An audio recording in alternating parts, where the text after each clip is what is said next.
Hello, everyone. Welcome to BowTieSecurityGuy After Dark. This is episode 36. My guest today should need no introduction in security. The simply cyber wizard that a lot of people engage with every single day, Gerry Auger, Dr. Gerry Auger, is here to kind of hang out and talk to us a little bit about kind of how you got into this field or how did you end up as the simply cyber guy. But let's start way back. What started this kind of journey into technology for you? Yeah, I mean, if we want to go way back, I mean, I'm 46, so for everybody listening, just to kind of frame this thing, we got our first computer. I mean, obviously, not obviously, but like I had an Atari 2600 way back in the day, and I really enjoyed video games and playing that type of stuff. I know some people who are more offensive security focused and tinker minded would have like disassembled their Atari and like looked at the parts and stuff. I may have done that a little bit, but that was never my jam. I was more into like comprehensively exploring the entire game, right? And like reading the entire instruction manual and, doing all the things. And so, kind of had an affinity for video games and tech focused things. And then we had our first family computer in 94, 95, which for youngs listening, like you used to have, like, if you were lucky, you'd have like a family computer and like, Family computer. You would get your Encarta CD and, a photo, whatever. Actually, you know what? Now that I think about it, we had an Apple IIg even before that, but like that was like pre-internet, pre-BBS. So it was kind of a big dumb box that you would use, like, I forget even what they called the Photoshop app back then, but yeah, so I always kind of got into that. And then, the movie War Games kind of spoke to me. The movie Hackers spoke to me. And, to like really be transparent, I knew I really liked technology and tinkering around with technology. And I would go to the Barnes and Noble and get 2600, the magazine. Like I would read it at the Barnes and Noble, which is like, for those who don't know, it's basically kind of like, think of like if early DEF CON was like in printed format, like it was like edgy things and how to hack things. I wouldn't buy it because I was terrified of being on a watch list, even at 15. I think right? all of us young hackers felt the same way. We were just horrified. Exactly. Yeah. So I never did anything, but I'm a lifelong learner and I love education. Like to me, there's like no greater satisfaction than just expanding my knowledge and my awareness of everything, which is why I personally feel like I'm really open to like other people's perspectives and opinions, because to me, it's interesting to see how other people see things instead of trying to like make them see how I see it. But yeah, so, we had the computer tinkering around, and then I went to college for I knew I wanted to go for computer science. It wasn't even a question. I didn't even really know what computer science was, but I went for it. And then I went through UMass Amherst, which is interesting because like, this is 98 to 2002. Like InfoSec was a military capability. They even called it ComSec at the time. It wasn't even called InfoSec, but it wasn't part of a computer science curriculum. Like it certainly was its own degree. It wasn't even in the curriculum. And the program I went through, basically everything was kind of anchored around software development. So you'd take 4 semesters of software development.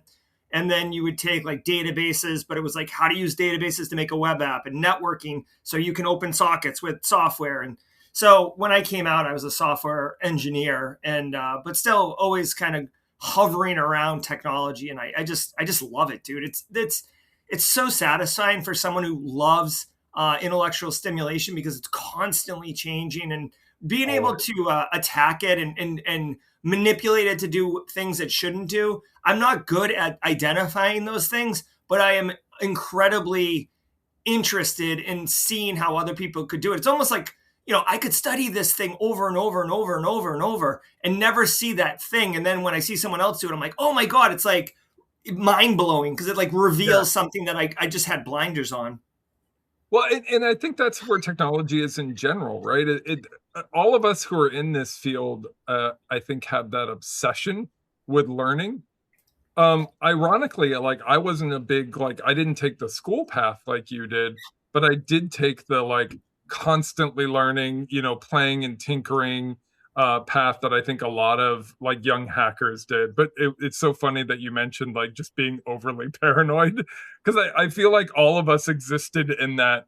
Because right around that time as Kevin Mitnick gets popped, like shortly after, and it became something real. They wanted to make an example of Kevin, and they did, and it scared the hell out of a lot of us who were tinkerers and who were hackers at that time, because we're like, wait, you can go to real jail?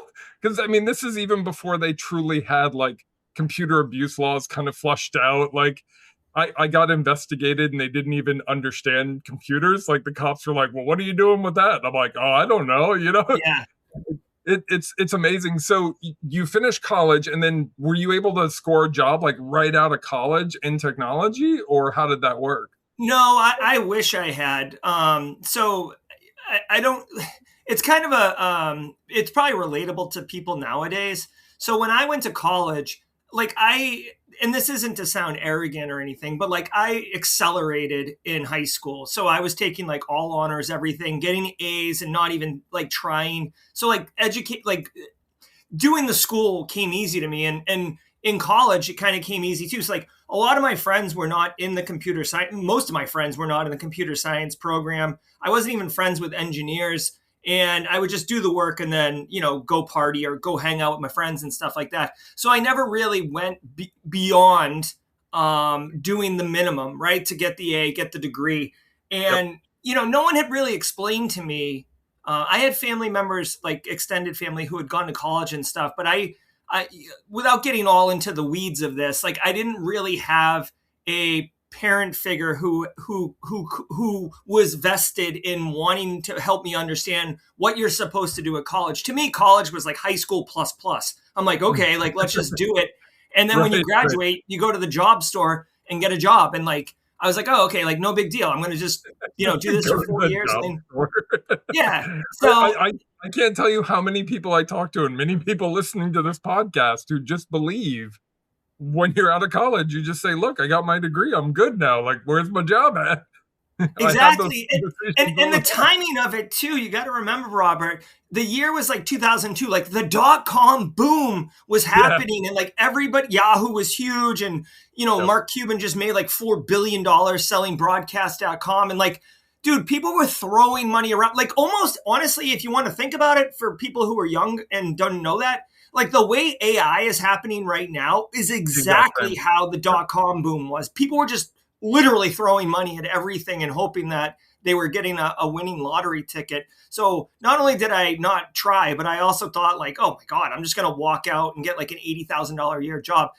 This is my first reality check. I graduate and I'm like, all right, where's my job? And like the dot-com crash was, is kind of happening. Yeah. And it was less about the crash. And honestly, there was a massive trend to outsource to India. Like basically you could get a software developer for like a third of the price. Yeah. And base economics, there's no reason to pay me when you could just hire 3 developers for the same price. So there was a lot of that going on. So I ended up actually having to work as a mason tender, which if you don't know what that is, basically the mason is the guy who like lays bricks and builds chimneys, but he needs a grunt to like carry the bricks to them and mix cement, like, and carry 50-pound bags of concrete mix, because the mason isn't going to do that because they're the talent and I'm basically rented like a mule or donkey. So I actually had to do that to pay my bills. I Yeah. moved in with my brother who wasn't charging me rent. But I needed like gas money and stuff. I was trying to figure it out. And I will say one benefit to this, Robert, is that I got absolutely shredded. Like obviously you can only see me from the chest up, but like I'm a pretty like lithe guy and I have a runner's body and stuff. And I was like I was Yeah. built. I Yeah. I I remember picking up, those like heavy duty server rack batteries that typically go on like the last row. Oh I yeah. remember like squatting and just grabbing one by the sides and like And standing up lifting with it. And them. I'm like, oh my God, like I am gross right now. So there was that. But and anyways, I kept applying. The Mason was well aware that I was looking for a job, and I eventually got one like 4 months afterwards. So like I think I graduated in May, and I got one in like October, November timeframe, which is nice because the Mason isn't doing work in New England in the winter because it's snowing out. So yeah, it took me 4 or 5 months to get that job as a developer. And even then, I've told this story before, but even then, I went into this job. It was 30-person company. They resold phone service to people who couldn't get credit. And they had an in-house built app, and it ran the whole business. It ran billing, provisioning, repair, Oh, wow. customer management, all of it. It was a Perl application with a with a Postgres backend database. It's a very simple model view controller in-house. And they had one developer and they wanted to hire a second one. Unbeknownst to me, they want to fire the first one at some point. So we go through the whole rigmarole. They say, oh, like, do you know Perl? I said, no, but I will learn it. And Yep. we had a phone call on Friday, meeting on Monday. Over the weekend, I learned Perl. That's a great tip for anyone. Take initiative and friggin' go for it. So I All the learned. time. Yeah, just chase it, right? If you get a window and somebody says, "Hey, can you interview for this?" Learn everything you can about the role, learn everything you can about the job, download and install stuff. Like, it's so critically important. I went through just a new hiring for an entry level role recently, and I gave people only 24 hours prep. And the people who hit it were the ones who hit it immediately. They jumped on, they researched it, they knew what the job was, they understood, they had built a home lab, Like, I can't tell you how many times I've uttered that response. Yeah, I don't know it, but I'll learn it and I could figure it out. Like, that's my like career motto. Yeah, initiative is catnip for employers. Like, oh, okay, like if you encounter a problem, you're not going to immediately come to me. You're going to try to solve it first. Like, let's go. But I will say, just to kind of finish that story, and it does have a happy ending long term, but the guy who was the president of the company said, okay, like, you're perfect for the job. What do you want to, like, how much money do you want? Like, let's get real here. And I was like, oh, I've researched this area and the job and my degree. And I think, $47,000 is reasonable, which is ridiculous in 2026, but times they were different then. And he, no joke, looked at me and he's like, you've been a Mason tender for 4 months, which means you can't find a job. I'll offer you 26,000 and you're going to take it because you need this job in order to get into tech. And you know it and I know it. So you can pitch a fit and stand up and storm out, but you're going to call me tomorrow and take this job. And I was like, you suck, like, ah. And then I appreciate the honesty, but oh God, what a punch in the face. yeah, I mean, it's exploitative, right? Like, it's totally exploitative. And come to find out, that guy was kind of like dodgy anyways. But I do want to point out, I did take the job. I started on Monday, like the following Monday, and on Tuesday, my wife started there. And like, she wasn't my wife at the time, but like, my wife got started. So I'm like working at my desk first day or second day, and she gets brought around to get introduced as the new hire. And I was like, oh my God, like, absolutely lightning struck. Oh, And, that's awesome.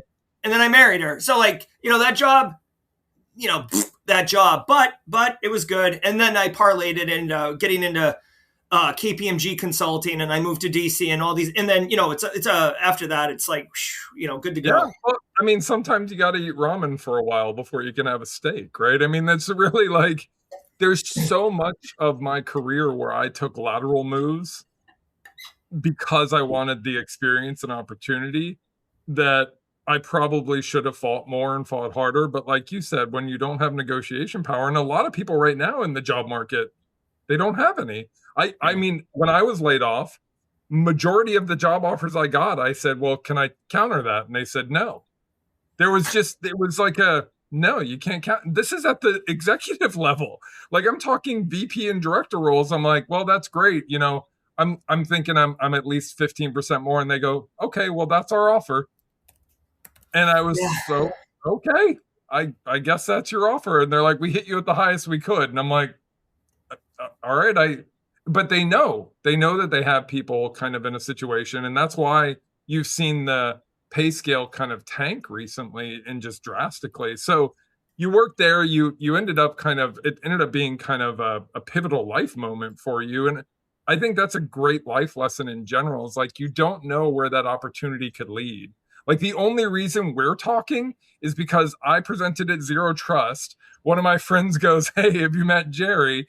Like, come hang out with this dude. You and I hit it off. We both play Magic. We're both nerds." And like, then you're like, "Hey, why don't you come hang out on my freaking show on Friday?" Like, all of these things happen because you put yourself out there. If you're just sitting at home, not working, you're not going to have any opportunities. There's not going to be anything that pops up.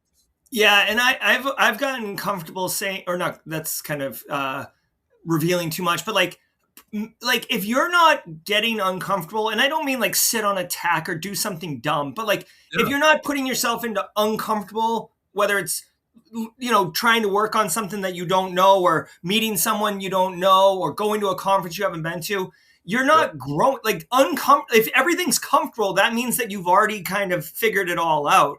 Like uncomfortable is where you develop. That is my life motto, is embrace the uncomfortable. And I've said it many times on my podcast. If you're not putting yourself in a situation where you don't feel like you fit in, or you feel like it might be a challenge, you're not growing, period. And that goes for the people who listen to this who may be, non-neurotypical like myself with autism and ADHD. If I would have never started to put myself out there, I would have never gotten to a point where I could present on a giant stage like I did at Zero Trust World. Like that's a gradual process that you have to kind of invest in. And a lot of it takes stepping out of your comfort zone to do so. Let's kind of go into that, right? So looking at the market, you talk to a lot of new people that are getting into technology. What's some of the core advice that you give to these new kids getting out of college who, like you, expect there to be a job? Because the colleges a lot of times, I don't want to say lie, but they misrepresent what the market is truly like. A lot of these kids kind of come into it thinking they're going to get a six-figure job, and really they're going to get that $35,000, $40,000 offer. What's your advice for those people? Yeah, well, I mean, higher ed's had a growing problem for a number of years now with like the market. You can, in cyber specifically, you can get a lot of the skills, a lot of the education from non-traditional, like the idea that you have to go to college to get access to this knowledge is no longer relevant because the internet is awesome. But if for a lot of people, there's a lot of commonality, a lot of common challenges. Like for people, some of the first things I do is like, let's level set. Okay. So like a degree is good, not required. It is in some cases, right? This paper ceiling, if you're going to go to Booz Allen or Deloitte or something like that. But by and large, there's more valuable ways to get it. Certs, right? Like a cert doesn't guarantee anything. So don't let anybody promise you that. But I will say Sec Plus is a good gate unlocking type cert. It's whether it's good or not is irrelevant. That's another thing. Like again, 22-year-old me was an idiot. Like I just assumed I understood how business worked. I don't. Yeah. Right. So we don't live in a meritocracy. So like wrap your head around that. Right. It's you have to be qualified. But guess what? There's 1,000 people that are qualified. So now what's the difference between you and the next guy or next lady, coming in the door who's also qualified? So then it gets into like key differentiators. And number one, I always tell people when you're in college, right? So if I get asked by someone who's like, hey, I graduate next year, what should I be doing to prep myself? First of all, I'm like, good on you for having that thought now. Second of all, talk to your professors, right? Like get to know them. A lot of them probably know things. A lot of them probably speak at conferences. You can build those relationships, talk to your peers, right? Like I'm a horrible example. I'm an example of like what not to do. And it just through sheer working hard, not working smart, it worked out for me. But all my friends weren't in computer science or even in the industry. So I'm just, not developing any of those. But if you develop those relationships, maybe you partner on projects or something, and a friend gets an internship and they find out about an opportunity, maybe they can tell you about it. Like side doors are not you getting a job because you don't deserve it. Side doors are you getting access to an opportunity and then being seen because of it. And what I mean by that is let's say, for example, Robert and I just met a couple month ago or so. And now we've been doing a lot of projects together and we're friends. And he knows that I'm like a big dork for GRC. And I know he's an executive and a tinkerer. like understand cybersecurity amazingly well. So like, let's just say that I decide I want to like go back into corporate America and do these things. And I was like, hey, like I know Robert. I'll be like, hey, Robert, like after the stream ends, hey, let me just talk to you for a second. I'm thinking of becoming a CISO again. Like, you know of anything? Whether he does or he finds out about it tomorrow, Robert's like dialed in because he's an executive in industry. Like, Yep. so, but one thing I will say is, and this is important because I don't know what sense this is. It's not smell, sight, touch, or anything like that, but there is a sixth sense that humans have. And if you're just building relationships exclusively to exploit them, there is a scent that is like 3-day-old fish, and I can't explain it. But Yeah. go into these relationships genuine. I always say it's like planting a bunch of seeds and watering them. Not all of them are going to boast flowers, but some of them will. And when you want a flower for the tabletop, guess what? There's one there. Instead of being like, oh crap, I need some flowers on the table. Like, let me go get some seeds. Like you're way behind the curve. Yeah. No, it's so critical to talk about kind of side doors, because I think that is how entry level roles are filled. I've never filled an entry level role with someone I didn't know, wasn't a referral, or wasn't somebody that the team recommended. It's never been like, I just looked at this person's resume and they're awesome. It's always been, this person has an established relationship. I saw them present. I'll watch people's YouTubes. I will connect with them, like young kids who are putting out YouTube content, and I'll say, hey, I'd love to work with you. I think you're a brilliant kid. Like, let's keep chatting. Keep me abreast of your career. Like, if I see opportunities, I'm going to help you kind of open doors. And it's unfair for people, I know, because there's a lot of people who are listening to this who are not social. The world's social.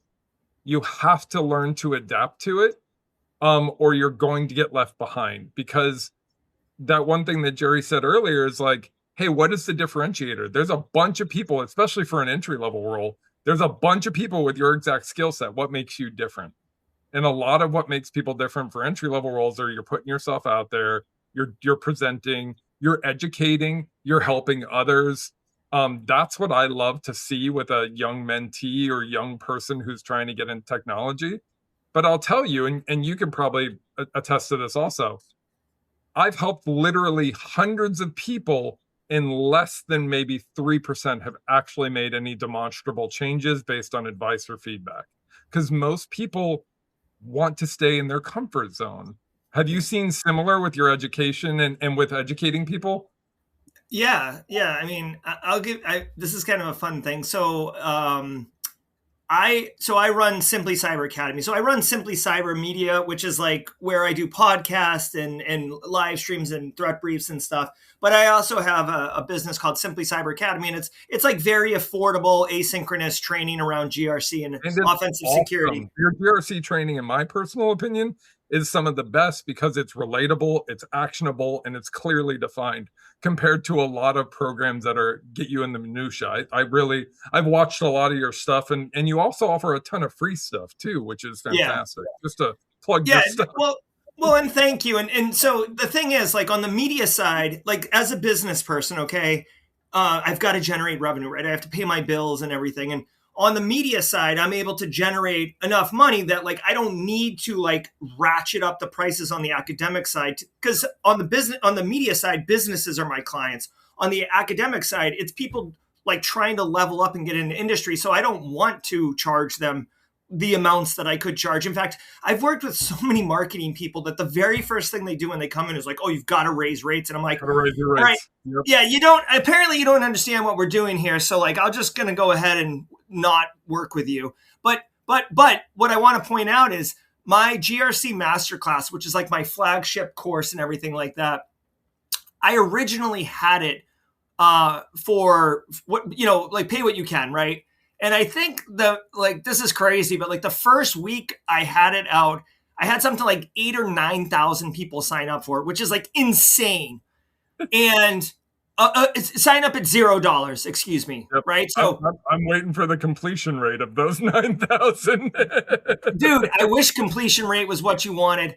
Listen, I went in like 30 days later and like 8,935 of them had not started it. Okay. Yep. And I'm like, oh, okay. So I get it. So like, there's no skin for you. So you're Yep. just like, oh, I'll do this at some point and then forget about it. So like, people, this is what I say all the time. And if you're listening, like, this is one thing that I hope you take away, in addition to like, you got to eat ramen before you can have steak. Ideas are easy. Ideas are easy. And, if you think you have a great idea, that's awesome. A bunch of people probably have the same idea. Ideas are easy. Execution is difficult. Yeah. And you probably can relate to this, listener and Robert. Like, Yep. you probably had a million ideas and then you started doing it and then like you just stopped, or you had an idea and you never even started it. Ideas are hard. You have to be able to execute if you want to get to the goal. And if you get frustrated, if you lose steam, stop thinking about the work that it's going to take and start thinking about what the goal looks like when you're done with it. Like, think about where you are after you accomplish this hard work, and that can motivate you to get it done. But like, dude, so many people have the greatest intentions, right? And then they just don't execute. Yeah. Well, I've talked to you recently, and I said, when you started this whole Simply Cyber thing, was it just like you and like 10 people on your live stream? And you're like, yeah, like you kind of, you got to put in the work. Yeah. You can't just expect it to come. The people that I give opportunities to and side door access to are putting in hundreds of hours working with people, training people, educating. They're helping on Discord. They're always that friendly person.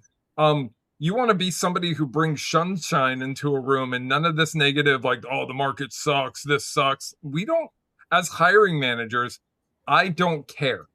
And that may sound callous, but I don't care that the market is hard. I don't need you to tell me about it. I'm fully aware it's hard. You're right now interviewing, crush it. Yeah. We are rooting for you. There is no reason for nerves, because I, as an interviewer, I want you to absolutely blow my mind. That's what I'm looking for from you. So as we kind of, pivot your career, you then started this Simply Cyber thing, which is basically the same way I've been kind of starting my thing, which is just kind of irony that we ended up meeting. Is like, you're just like, I keep saying the same stuff to people, so I'm just going to start recording this stuff and put it online. How did it turn into kind of you pivoting from being a director, doing all the different stuff in education? Like, when was that true turning point where you're like, I think I can do this for a job, like full time? Yeah. So, as a GRC dork, I really do take it quite seriously that I feel like I'm good at managing risk. So whether it's cyber risk, personal risk, any risk like that, and the Simply Cyber stuff, I've always been, I love helping people, and it hurts me to turn people away. I feel like a jerk. So, the channel started originally because people would be like, oh, Gerry, like, how do I break into cybersecurity, right? And that's like I can give you all the answers. It's like a 20-minute conversation. But after saying the same thing like 10, 15, 20 times, I don't have, like, with all due respect, I don't have time to talk to you right now. So I recorded a video and I said, watch this. And if you still want to talk or you have questions, get back to me. And 99% of people got what they needed and moved on. So, basically I started ticking down the most frequently asked questions. It basically, Simply Cyber is an FAQ for cyber careers. It's just really, really over the top FAQs. So I started doing that. I started doing the live streams and it started generating revenue, right? Like I had the academy making some money, but like basically you get sponsors. People like what I'm doing with the podcast and everything. And I started, this is cool, by the way. For people, we were talking about what do you got to do to get into the industry and stuff. And Robert had mentioned YouTube. Dude, personal branding is incredibly valuable. So I'm working at a medical university, and I had gotten 3 promotions, which basically translates into I have 3 jobs because, you know what I mean? Like when they give you the promotion. Yeah, you get the promotion, and then I'm like, "Who's doing my old job?" And they're like, "You just do it for a few months until we backfill you." And then and 6 months later, you're still doing it. Yeah, I've been there. So, and then like I was already like secretly doing the CISO's job, because like without going way into it, like this CISO managed up but like we needed a CISO to manage down, and he was not Right. doing that at all. So he was just delegating his job to me, which is fine because it was good professional development. But anyways, I was working my tail off, and a company came to me and said, "Hey, listen, like it was the weirdest thing. I got on a call with this private equity person, and I'm like, I don't even know, I don't even know what we're doing here." And he's like, "Oh, we're a private equity firm. Like we acquired this manufacturing company out of Greenville, South Carolina, and we're looking to grow it, but we, the information security is rough, and we've had some business email compromises and stuff, and great company. Here's the direction, like healthy, all like Yeah. glazing this company for me." And I'm like, okay, like 30 minutes later, I'm like, what are Why we are we here? doing? Yeah, Yeah, like what yeah, are we doing here? Like, do you want to see my resume? Like, is this a job interview? And it dawned on me at this moment because the guy goes, "No, hold on. I guess he probably should have started with this, but he goes, oh, he's like, you don't understand what we're doing here." He's like, "I already know what you can do. Like, I need yeah, you to want to come to this manufacturing company yeah. and build a cyber program. Like let's just cut to the chase. What will it take for you to quit your job? Like on this phone call, what will it take for you to quit your job Yep. and start with me as soon as possible?" And I was like, holy crap. So it went from me like, competing with other people and having side doors and relationships to like people are calling me and being like, "What will it take you to quit?" And I was like, okay, so now that you have leverage, right? I'm not on the other side where I have to take a $26,000, Yeah. job. You're I'm gonna like, take oh it and yeah, go with it. well, here's what I Yeah. want. I want, like whatever, this salary, which is more. And I want to, like, I do a show every morning from 8 to 9 a.m. So I'm going to continue to do that. I don't want even anyone to even discuss or bring up this as an issue. Like, this is my time. I will get my job done, but I do 8 to 9 a.m., and which is my live stream. And he's like, done. And then, about a year later, my CIO was like heading out. And I was actually kind of upset because me and the CIO had a differing opinion on like a large purchasing decision. And it just kind of rubbed me wrong. And I got another phone call from a tech company saying, "Hey, like, what will it take for you to quit?" And I was like, okay, here's what I want: more salary. I want a Yeah. stipend for Simply I Cyber. So think like, I want $20,000 a year, no questions asked, to buy gear. I want, basically the same thing. I'm going to work on Simply Cyber during the day, but I will get my job done. And then just to kind of, I know this is a long story, but like the next company a year later called me, "Quit your job, do whatever." And this is where it becomes pivotal, because I said, "Listen, I want the same salary, the same stipend, all these things, but I'm only going to work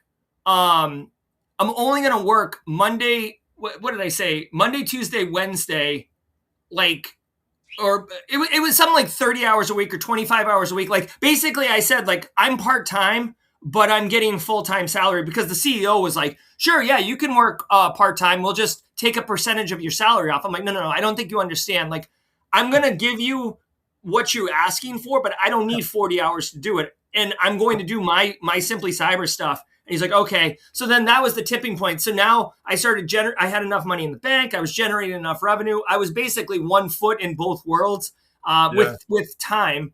And then when I finally quit that job, the CEO said, "What will it take for you to stay? Like, I'll give you more money. I'll give you whatever you want." And I said, I need time. There's nothing you can give me. Like, I need Right. time, and time is an asset that you just don't have. What I need is to not be working here, because I need the time to work on Simply Cyber. And he's like, "Hey, you know what? I'm an entrepreneur myself. I understand. I had to try." And then I went full time on my own, and that was like September 23, which That's a couple of amazing. years ago. And I haven't even And looked then back to it. I wish I had then done it sooner. that the following year you get Sans podcast of the year. Like, that's amazing. So like that's this is where sometimes, and when I talk to people who are trying to break into cyber, I'm like, let's first talk about your finances.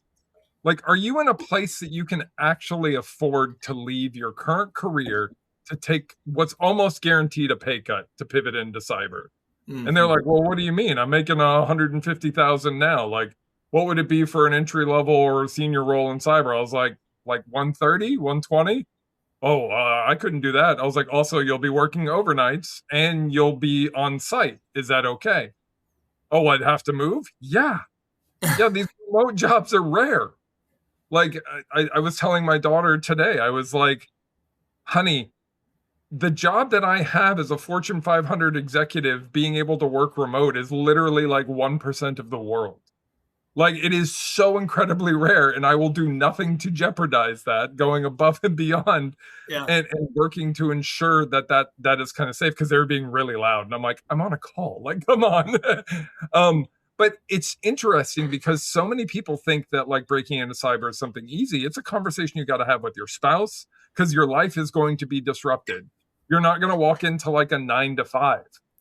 And when you get to a point where Gerry and I are at, where people kind of come to us and offer us stuff, it's because we've literally put thousands of hours investing into personal branding, um, mostly for free, until we get to a point where someone starts to pay for it. I got my first sponsor with ThreatLocker this year, who's also your sponsor. So like, the hard work pays off, but you've got to just keep doing it. And a lot of times you're doing it with nothing to show that you're successful. My podcast, or like my LinkedIn, started with me only 2 or 3 years ago, posting regularly, posting daily. And I was like hitting like maybe 500 impressions. Now I average like 1 million a year, and you're at like 55 million, like over the course of your program. Like, all of that, everyone starts somewhere. So just assuming that like you don't get there immediately doesn't mean that you're not still succeeding. And I feel like so many people get caught in that mindset where they feel like they're failing because they haven't scored that dream job. And to me, I feel like you got to work for that dream job. You do, and I try to be real with people. I want as many people to work in cyber as possible if that's what they want. But like, I try to be real with people and say like it's a lifestyle, and Yep. a lot of people have a difficult time reconciling that. But like, it's just there's so much going on in our industry, and it's like you kind of have to be like current all the time and just punching out. I mean, obviously I take vacation, and I'm not like talking to my kids about zeros and ones, but like, like I woke up this morning, like there was a major news story this morning. I woke up with my coffee and like looked at my phone, and like first thing is this like massive story. I was like, holy crap. So like I immediately stopped doing what I was doing and like consumed that story to figure out like, does this apply to me? Do I need to do something? Is there anyone within my orbit that I care enough about that I need to reach out to them? And in fact, my sister-in-law was directly impacted by this. So I texted her at like 6:30 this morning. I'm like, hey, like you got to get on this right now. And she's like, all right. And then she texted me actually like while we're podcasting, and just let me know that she appreciated it because it was something that required immediate action. So like just stuff like that. 2-3 o'clock in the morning, messaging some people when that story broke around 11, and I was like, oh, this is bad. This compromise is no good, and it is used a lot of places, right? So like you said, you message your good buddies and people you care about and go, hey, heads up, this is going to come, and it's going to come fast. And you always want to be the one that's kind of, when your CISO comes to you and ask about it, you go, already on it, boss. Like that's what you want to say. Exactly. And that's how you crush it. Like, we've talked a bit in the conversation about getting in and how to set yourself up for success and then get the job. But like what we're talking about now is crushing the job. And, if you want to be able to have lateral mobility or have people call you and ask you to quit your job, it's that kind of investment. And again, getting back, it's like having an initiative. If you're taking initiative, you're going to be a problem solver, not a problem. Yeah, and that's the key thing, is taking initiative and not being afraid to fail, right? Like knowing that failure is an option and still doing it. That's where you really grow, where you go, you know what, this probably won't work out. Like you had taken, I'm sure, before you decided to quit your full-time gig making good money, you had done all the math and the finances, but you also were like, well, if I'm wrong, this is going to be rough, but I'll probably figure it out because I'm resilient. I've been Yeah. through it. Well, Like, yeah, I mean, and as a risk-based person, I had, squirreled away about 12 months worth of cash yeah, for expense. So like we could have lived for 12 months. And in my mind, like it's very difficult. Everybody that has quit their job to start their own business has had this experience, but it logically it's fine. You're like, okay, but it is a huge step. It's like in Indiana Jones and Last Crusade when he takes that first step onto the invisible bridge. It yeah, feels wild to make this yeah, reckless decision, but the reality is, and this is probably the final hurdle that I was able to jump over, is like I've got a very long career. I've got multiple degrees. I've got multiple certifications. I'm recognized in industry as an expert in a very specific thing. Like, realistically, how hard would it be for me to get a job? Like, yep, and that's not to sound arrogant or anything like that, but like, I feel like I could get a job within worst case scenario 2 months. Okay. yeah. So like what risk am I really taking? I'm not really taking risk. So it was Nope. it was at that point where I felt ultimately I felt like I could tell my wife I'm not putting our family at risk. And Yeah. once I was able to say that, it was a no-brainer. I called my boss and quit.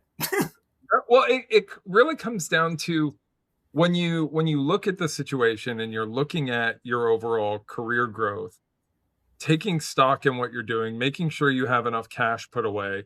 I talk to any person who's in cyber now. If you don't have at least a year, that's a bad place to be because right now the market is very weird.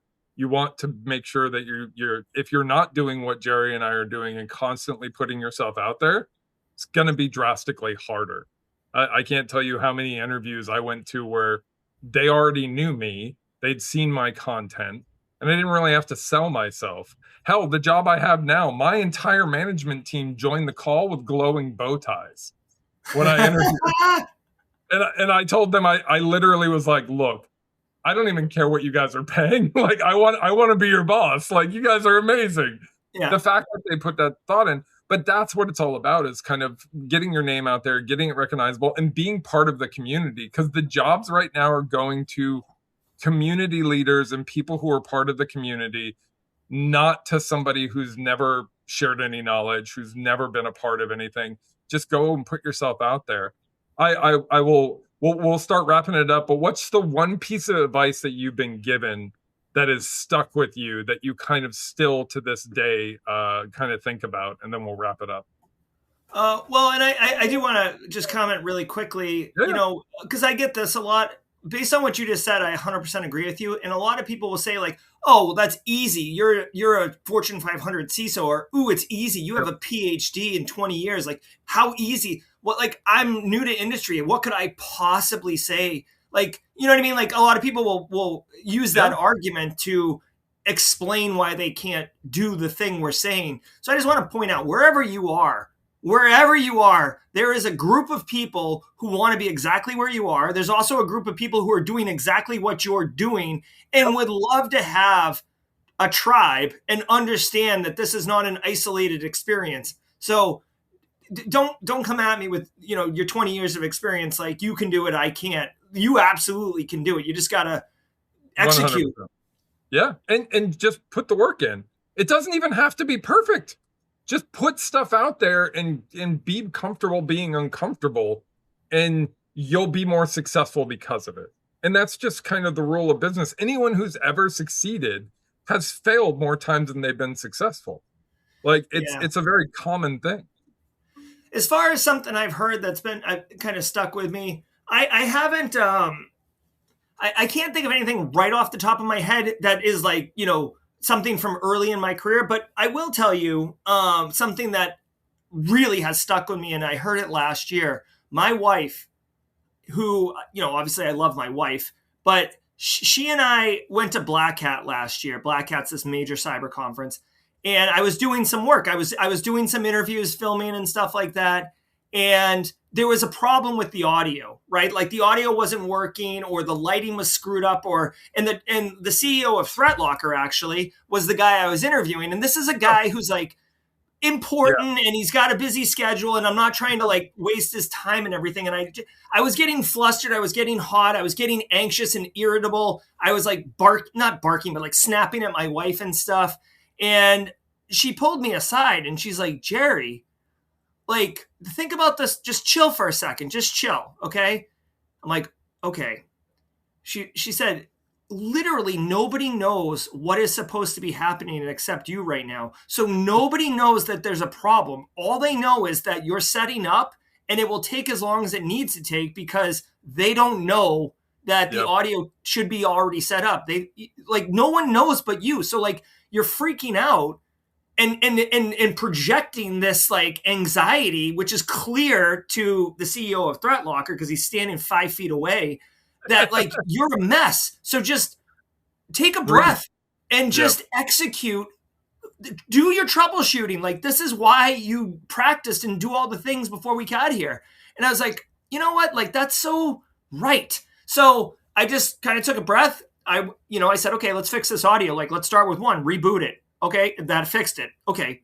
Instead of like freaking out. And then we got it all sorted, executed the interview. And that really, really stuck with me. I actually pulled her aside later that day and just said, hey, I want to really thank you. Like that was unbelievably impactful. And how can this help you? So whether you're going into a job interview or you're, like doing a deployment over the weekend or a maintenance schedule or something like that, like if things go sideways, which is what happens, from time to time, like don't panic. Just, okay, this is the new norm. This is the new situation. React, do the logical troubleshooting. If you've got to Google something, Google it, whatever.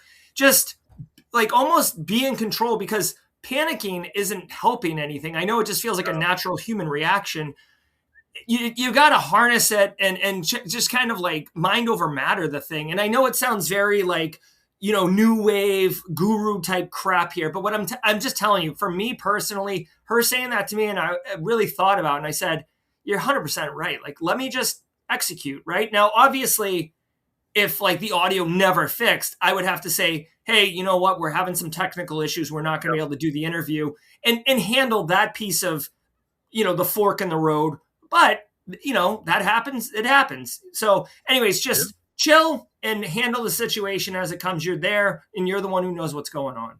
Oh yeah, no, definitely check out Simply Cyber 8 to 9, right? Every weekday. 8 to 9 a.m. Eastern time, live on YouTube, Simply Cyber's YouTube channel. It's a live threat brief, 1 hour. It's a lot of fun. Today was episode 1100, so we've been doing it for years. As mentioned earlier, it's SANS Podcast of the Year award winner. Heck yeah, man. No, check it out. I've thoroughly enjoyed watching it. And I don't watch much content because I find a lot of it just full of crap.